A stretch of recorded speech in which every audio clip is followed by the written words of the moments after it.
വിശുദ്ധ മത്തായിയുടെ സുവിശേഷം 10-ാം അധ്യായം. അവൻ തൻ്റെ 12 ശിഷ്യന്മാരെ വിളിച്ച് അശുദ്ധാത്മാക്കളെ ബഹിഷ്കരിക്കാനും എല്ലാ രോഗങ്ങളും വ്യാധികളും സുഖപ്പെടുത്താനും അവർക്ക് അധികാരം നൽകി.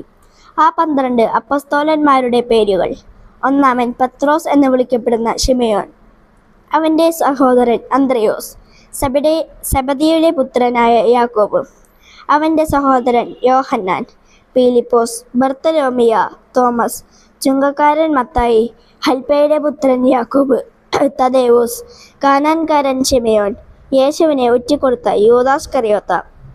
ഈ 12 പേരെയും യേശു ഇപ്രകാരം ചുമതലപ്പെടുത്തി അയച്ചു: നിങ്ങൾ വിജാതീയരുടെ അടുത്തേക്ക് പോകരുത്, സമരിയാക്കാരുടെ പട്ടണത്തിൽ പ്രവേശിക്കുകയുമരുത്.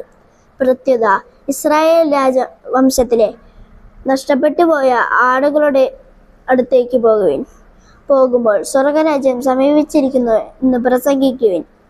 രോഗികളെ സുഖപ്പെടുത്തുകയും മരിച്ചവരെ ഉയിർപ്പിക്കുകയും കുഷ്ഠരോഗികളെ ശുദ്ധരാക്കുകയും പിശാചുക്കളെ ബഹിഷ്കരിക്കുകയും ചെയ്യുവിൻ.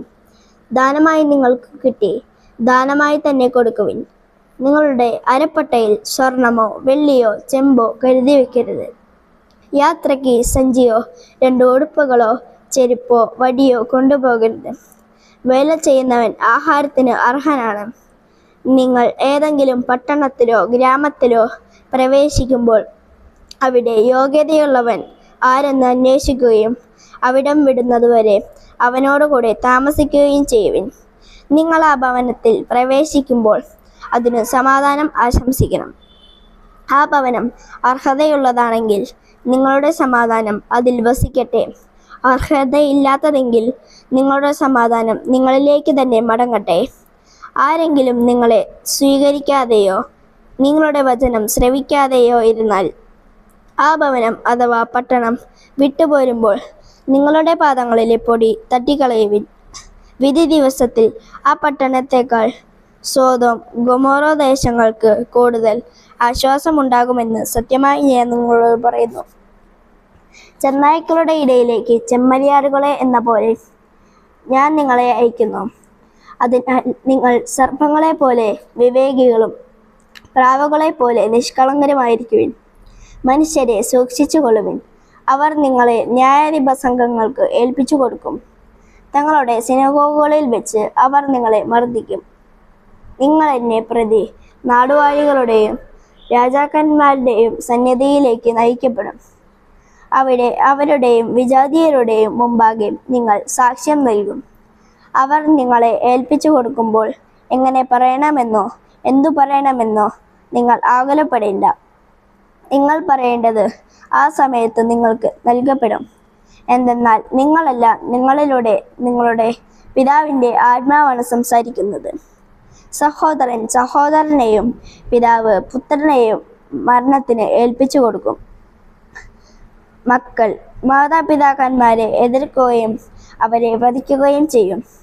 എൻ്റെ നാമം മൂലം നിങ്ങൾ സർവ്വരാലും ദ്വേഷിക്കപ്പെടും. അവസാനം വരെ സഹിച്ചു നിൽക്കുന്നവൻ രക്ഷപ്പെടും. ഒരു പട്ടണത്തിൽ അവർ നിങ്ങളെ പീഡിപ്പിക്കുമ്പോൾ മറ്റൊന്നിലേക്ക് ഓടിപ്പോകുവിൻ. സത്യമായി ഞാൻ നിങ്ങളോട് പറയുന്നു, മനുഷ്യപുത്രൻ്റെ ആഗമനത്തിനു മുമ്പ് നിങ്ങൾ ഇസ്രായേലിലെ പട്ടണങ്ങളെല്ലാം ഇങ്ങനെ ഓടി പൂർത്തിയാക്കുകയില്ല. ശിഷ്യൻ ഗുരുവിനേക്കാൾ വലിയവനല്ല, ഭൃത്യൻ യജമാനനേക്കാൾ വലിയവനല്ല. ശിഷ്യൻ ഗുരുവിനെ പോലെയും ഭൃത്യൻ യജമാനനെ പോലെയും ആയാൽ മതി. ഗൃഹനാഥനെ അവർ ബെൽസെബൂൽ എന്ന് വിളിച്ചെങ്കിൽ അവൻ്റെ കുടുംബാംഗങ്ങളെ എന്തുതന്നെ വിളിക്കുകയില്ല. നിങ്ങൾ അവരെ ഭയപ്പെടേണ്ട. എന്തെന്നാൽ മറഞ്ഞിരിക്കുന്നതൊന്നും വെളിപ്പെടാതിരിക്കുകയില്ല, നിഗൂഢമായിരിക്കുന്നതൊന്നും അറിയപ്പെടാതിരിക്കുകയുമില്ല. അന്ധകാരത്തിൽ നിങ്ങളോട് ഞാൻ പറയുന്നവ പ്രകാശത്തിൽ പറയുവിൻ. ചെവിയിൽ മന്ത്രിച്ചത് പൊരുമുകളിൽ നിന്ന് ഘോഷിക്കുവിൻ. ശരീരത്തെ കൊല്ലുകയും ആത്മാവിനെ കൊല്ലാൻ കഴിവില്ലാതിരിക്കുകയും ചെയ്യുന്നവരെ നിങ്ങൾ ഭയപ്പെടേണ്ട. മറിച്ച് ആത്മാവിനെയും ശരീരത്തെയും നരകത്തിന് ഇരയാക്കാൻ കഴിയുന്നതിനെ ഭയപ്പെടുവിൻ. ഒരു നാണയത്തുട്ടിന് 2 കുരുവികൾ വിൽക്കപ്പെടുന്നില്ലേ? നിങ്ങളുടെ പിതാവിൻ്റെ അറിവ് കൂടാതെ അവയിലൊന്നുപോലും നിലം പതിക്കുകയില്ല. നിങ്ങളുടെ തലയിലെ ഓരോ മുടിയിലെയും എണ്ണപ്പെട്ടിരിക്കുന്നു. അതിനാൽ ഭയപ്പെടേണ്ട. നിങ്ങൾ അനേകം കുരുവികളെക്കാൾ വിലയുള്ളവരാണല്ലോ. മനുഷ്യരുടെ മുമ്പിൽ എന്നെ ഏറ്റുപറയുന്നവനെ എൻ്റെ സ്വർഗസ്നായ പിതാവിൻ്റെ മുമ്പിൽ ഞാനും ഏറ്റുപറയും. മനുഷ്യരുടെ മുമ്പിൽ എന്നെ തള്ളിപ്പറയുന്നവനെ എൻ്റെ സ്വർഗസ്നായ പിതാവിൻ്റെ മുമ്പിൽ ഞാനും തള്ളിപ്പറയും. ഭൂമിയിൽ സമാധാനമാണോ ഞാൻ കൊണ്ടുവന്നിരിക്കുന്നത് എന്ന് നിങ്ങൾ വിചാരിക്കരുത്. സമാധാനമല്ല, വാളാണ് ഞാൻ കൊണ്ടുവന്നിരിക്കുന്നത്. എന്തെന്നാൽ ഒരുവനെ തൻ്റെ പിതാവിനെതിരായും മകളെ അമ്മയ്ക്കെതിരായും മരുമകളെ അമ്മായിയമ്മയ്ക്കെതിരായും ഭിന്നിപ്പിക്കാനാണ് ഞാൻ വന്നിരിക്കുന്നത്. സ്വന്തം കുടുംബത്തിൽപ്പെട്ടവർ തന്നെയായിരിക്കും ഒരുവൻ്റെ ശത്രുക്കൾ. എന്നേക്കാളധികം പിതാവിനെയോ മാതാവിനെയോ സ്നേഹിക്കുന്നവൻ എനിക്ക് യോഗ്യനല്ല. എന്നേക്കാളധികം പുത്രനെയോ പുത്രിയെയോ സ്നേഹിക്കുന്നവനും എനിക്ക് യോഗ്യനല്ല. സ്വന്തം കുരിശെടുത്ത് എന്നെ അനുഗമിക്കാത്തവൻ എനിക്ക് യോഗ്യനല്ല. സ്വന്തം ജീവൻ കണ്ടെത്തുന്നവൻ അത് നഷ്ടപ്പെടുത്തും. എന്നെ പ്രതി സ്വന്തം ജീവൻ നഷ്ടപ്പെടുത്തുന്നവൻ അത് കണ്ടെത്തും. നിങ്ങളെ സ്വീകരിക്കുന്നവൻ എന്നെ സ്വീകരിക്കുന്നു. എന്നെ സ്വീകരിക്കുന്നവൻ എന്നെ അയച്ചവനെ സ്വീകരിക്കുന്നു. പ്രവാചകനെ പ്രവാചകനായി സ്വീകരിക്കുന്നവന് പ്രവാചകന്റെ പ്രതിഫലവും നീതിമാനെ നീതിമാനായി സ്വീകരിക്കുന്നവന് നീതിമാന്റെ പ്രതിഫലവും ലഭിക്കുന്നു.